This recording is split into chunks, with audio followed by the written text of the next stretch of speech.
Figurative language are different tools that authors use to help readers visualize what is happening in the story. And we're going to learn about quite a few different types of figurative language today. So the first one is called alliteration. Alliteration is repeated consonant sounds at the beginning of several words in a phrase. Alliteration is used a lot in literature, but especially in poetry. So for example, Sandy sold seashells down by the seashore is the repetition of the S sound repeatedly in a phrase. So this would be considered alliteration. And when you read alliteration, it helps with the sound of it, but it also helps the reader to visualize. The next one is hyperbole. It's not hyperbole, it's hyperbole.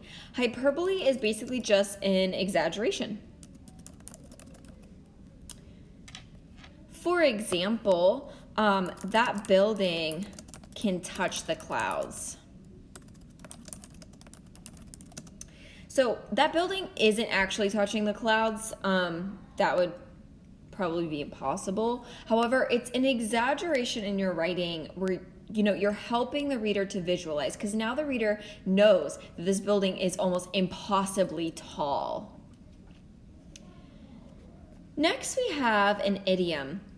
And an idiom is an expression or a figure of speech that cannot be understood from the individual meaning of its elements.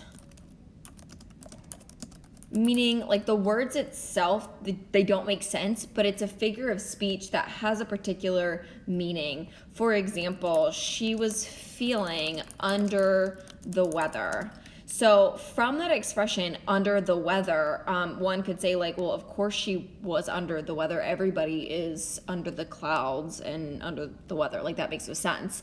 However, it is an expression that means that she's not feeling well. And idioms are really just commonly used, and so people kind of catch on to what they mean. Now, irony is something that we already learned about. We learned about the three types: dramatic, situational, and verbal previously when we read The Landlady. But just as a refresher, it is when the opposite happens of what is expected. Right? Like in The Landlady, Billy thinks that she is harmless. He even says, he goes out of his way to say, oh, she's clearly harmless. She's like somebody's mom that invites you in for Christmas. When in fact, she's gonna kill him. So that's ironic. A metaphor is a comparison of two unlike things that suggests the similarity between the things. For example, love is a rose.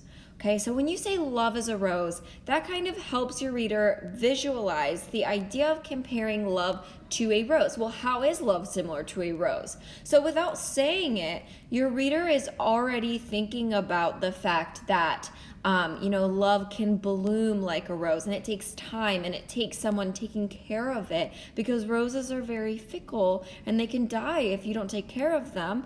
Roses also have thorns, and love can hurt us just like a rose's thorns. So in 4 words, I'm able to give my reader all of these comparisons. So that would be a metaphor. Onomatopoeia is really fun. It's fun to say, and it's also a fun type of figurative language. Onomatopoeia is words that sound like what they are. And we see a lot of these in like comic books and things like that. So things like pop, bam, boom, those kinds of things. So whoosh, anything like that is onomatopoeia. Personification is giving human characteristics to something that is not alive. So it can be like describing something in a way that makes it sound like it's alive, but it's not. For example, the plane clawed for altitude. So in this example, my reader knows that my plane is trying to get altitude. It's trying to get higher. But a plane does not have claws, and a plane cannot claw for altitude physically. I'm describing it like it's almost an animal, but it's not. So it's just struggling to get altitude. Puns are fun. Puns are a word or words which are formed or sounded alike, but they have different meanings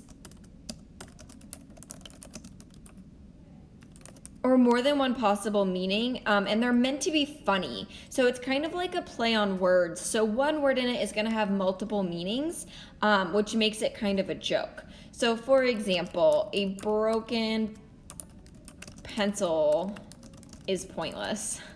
So this would be a pun because having a broken pencil is in fact pointless. You can't use it, so there's no point. But also it's broken, so there's no point on the pencil. So that makes it a pun. And last but not least, similes, and be very careful because similes are often confused with metaphors. A simile is a comparison of two unlike things using the words like or as.